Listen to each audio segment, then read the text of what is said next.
We had a little problem with we had the phone system blink out for a second there, but we're okay now. We're back connected. That's good.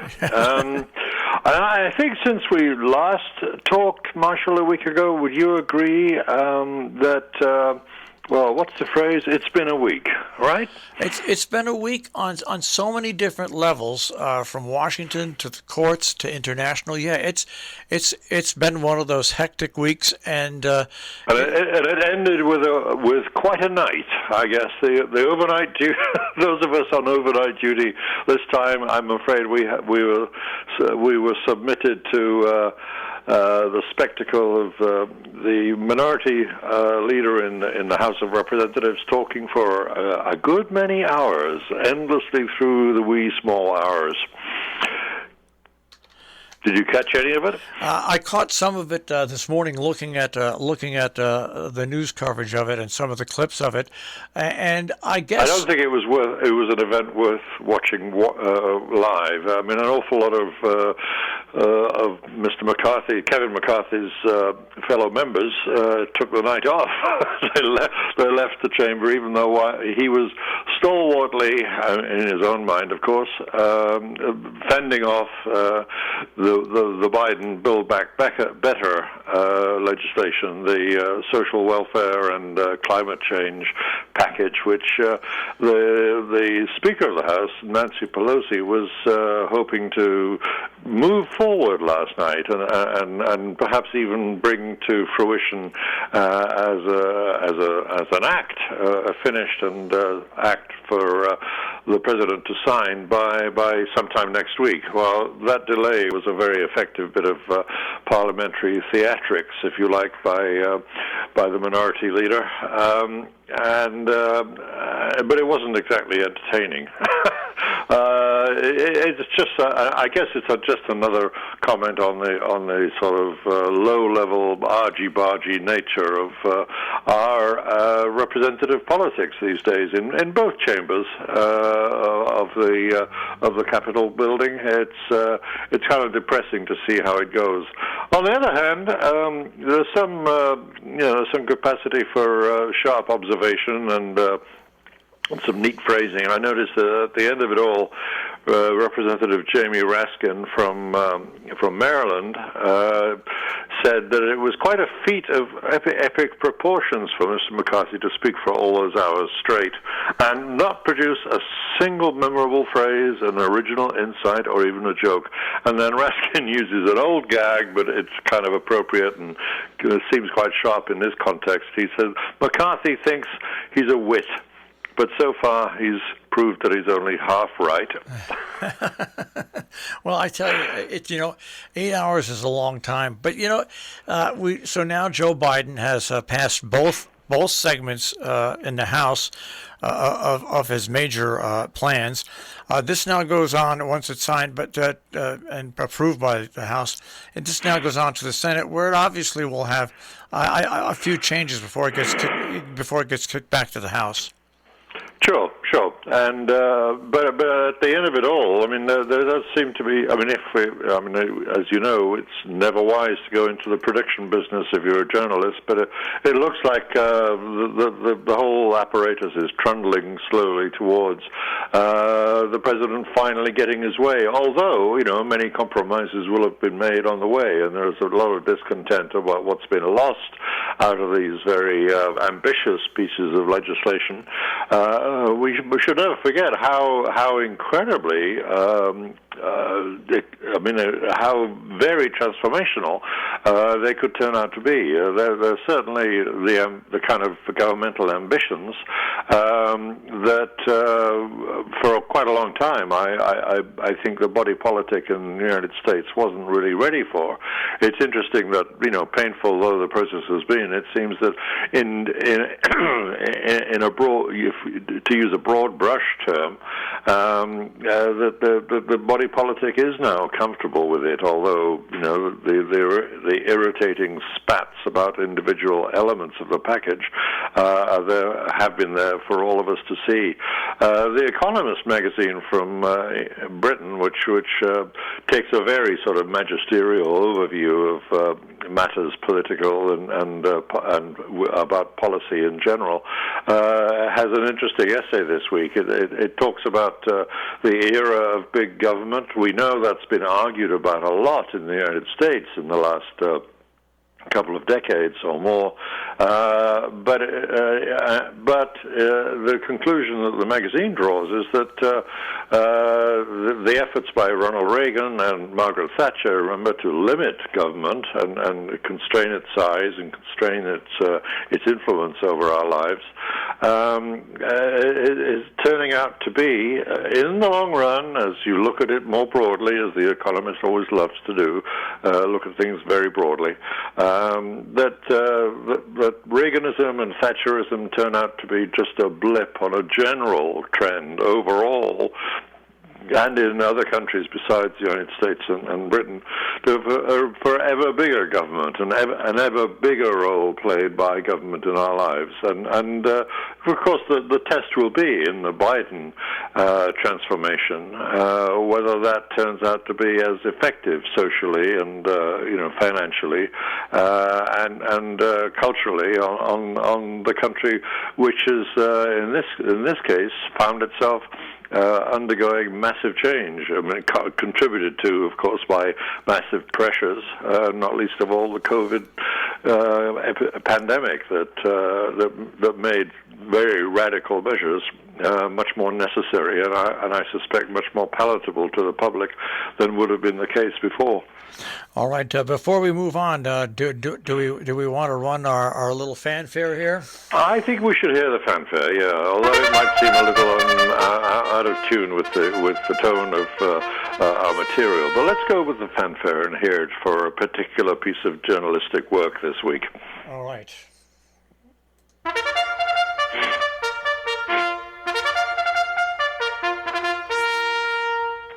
It seems strange to be playing a fanfare for something as grim as this, but the fanfare is not for the event itself, of course, but for the journalism about the event. The event being the current trial on first-degree homicide and other charges of Kyle Rittenhouse in Wisconsin. It's a piece that provides. It's a journalistic piece that provides valuable background. It's a piece of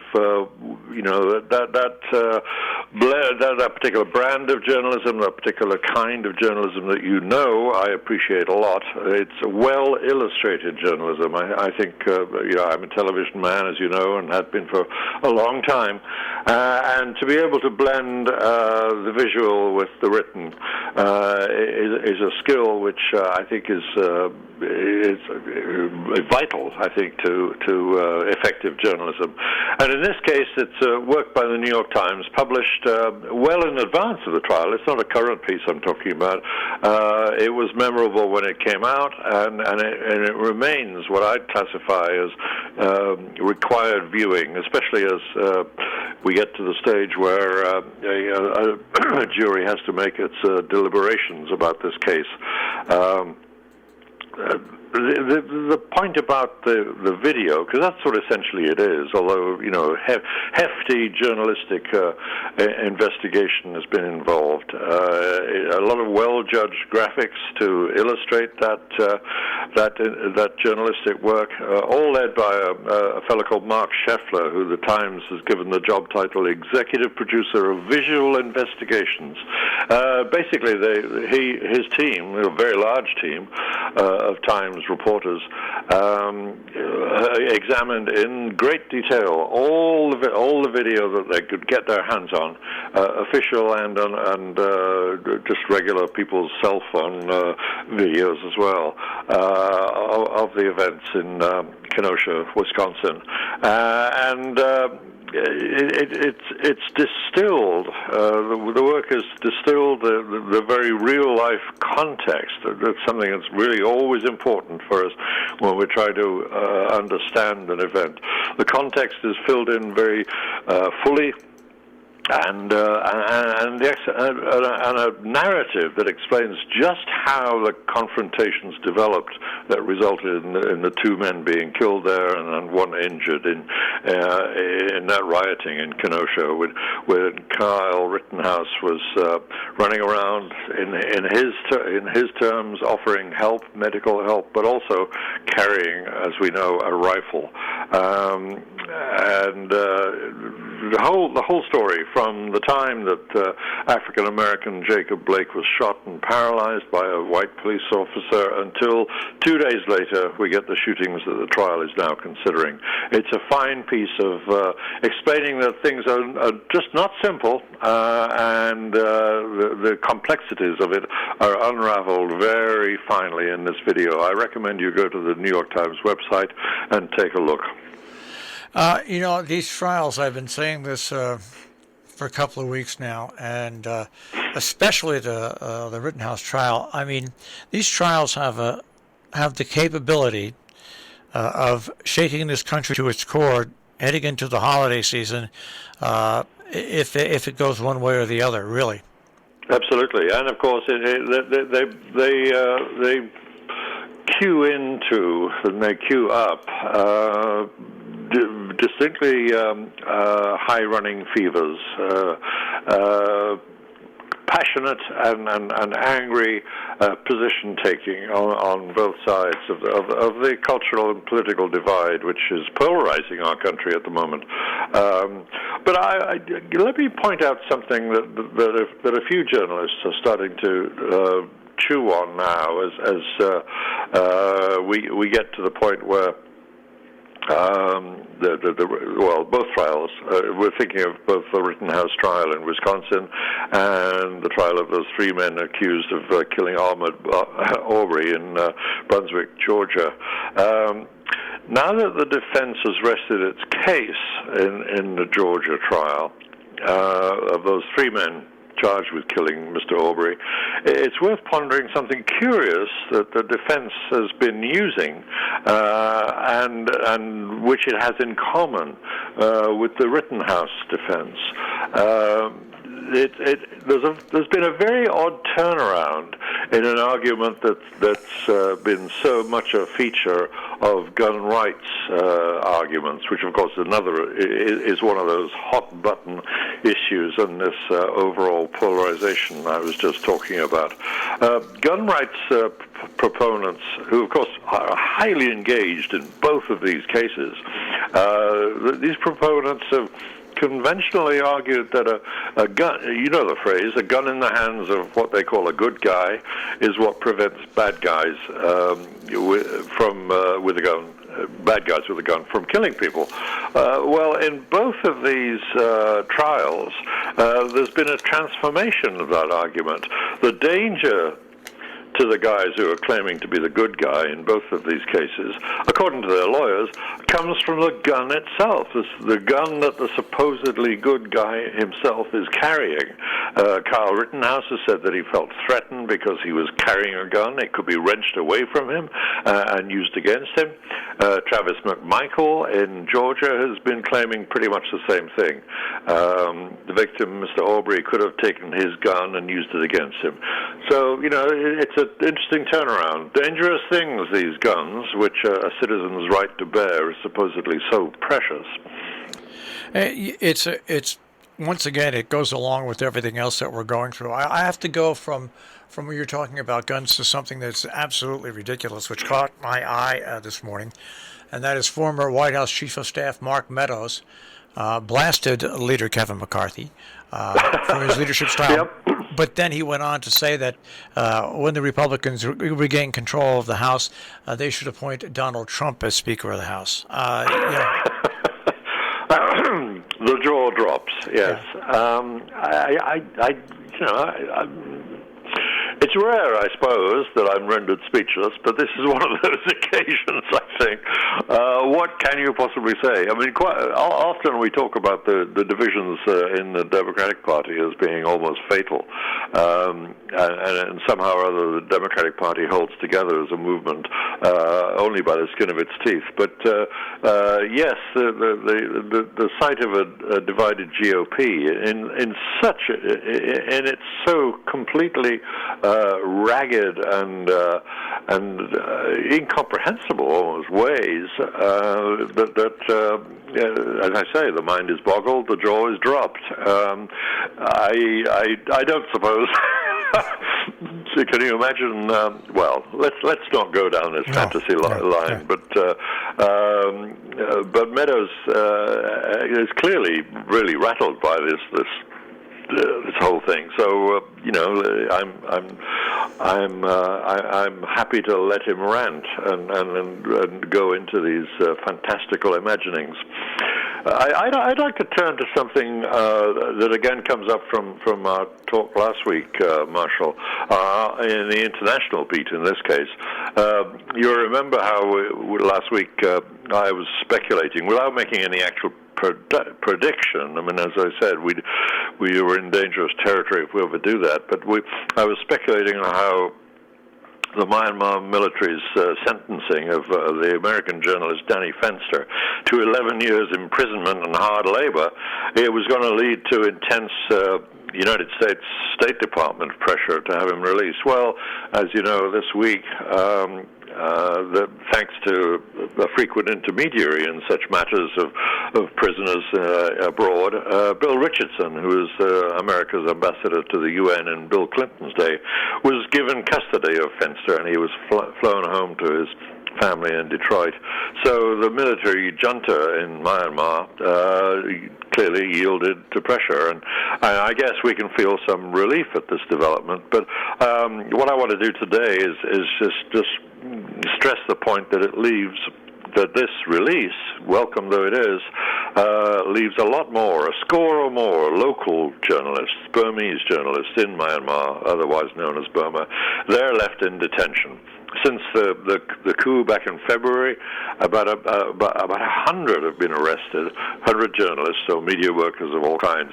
And then there were some releases over the summer, but those left inside still remain a complete outrage to world opinion.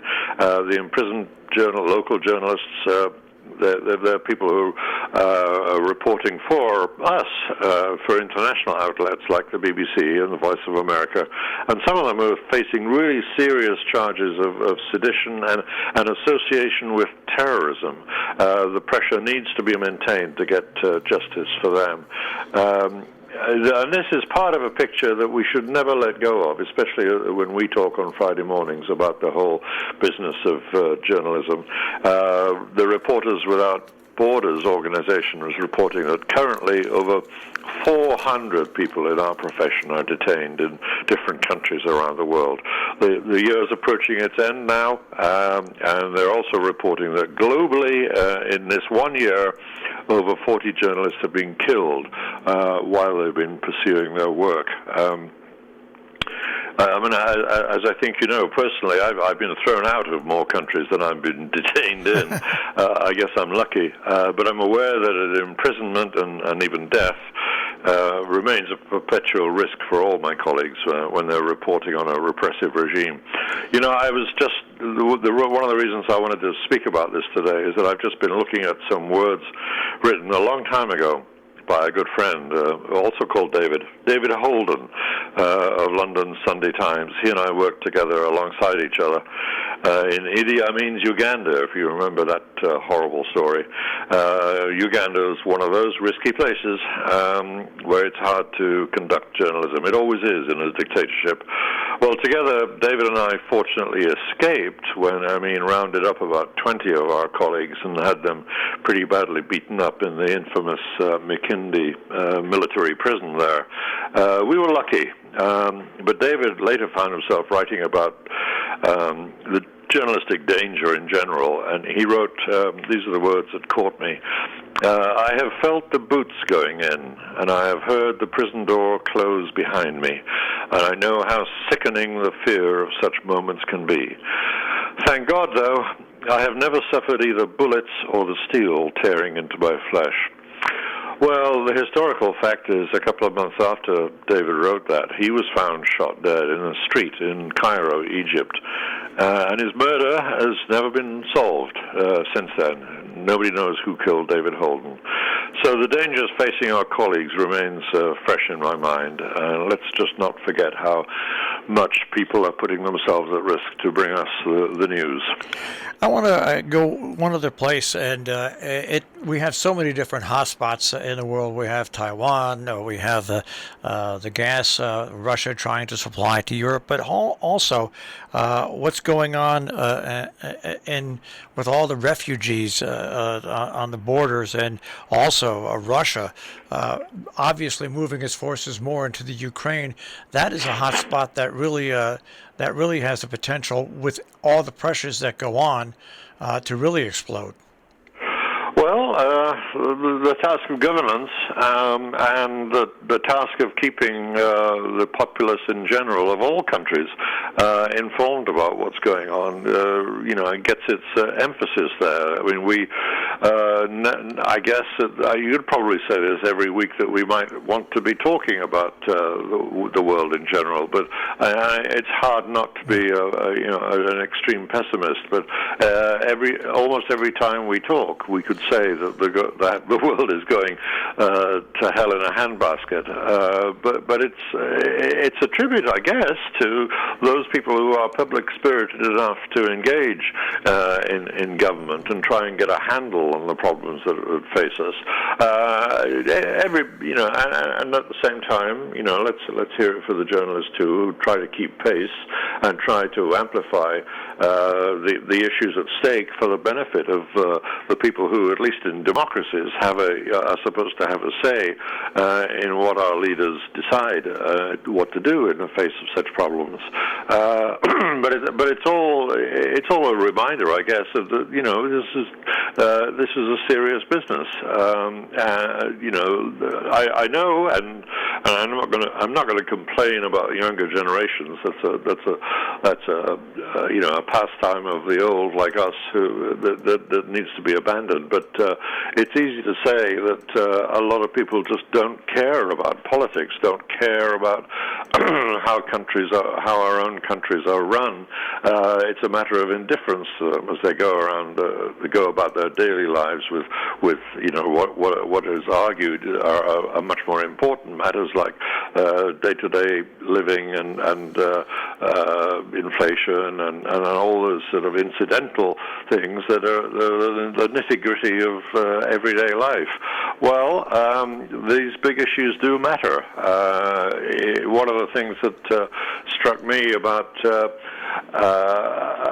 the prospects of the fantastical notion, for instance, of a Trump return in whatever role, is that, as a friend of mine was saying the other day, the American public has no idea how much their lives would change if the Trump era was in some form or other replicated again, because who knows what extra dimensions could be stretched to by a populist and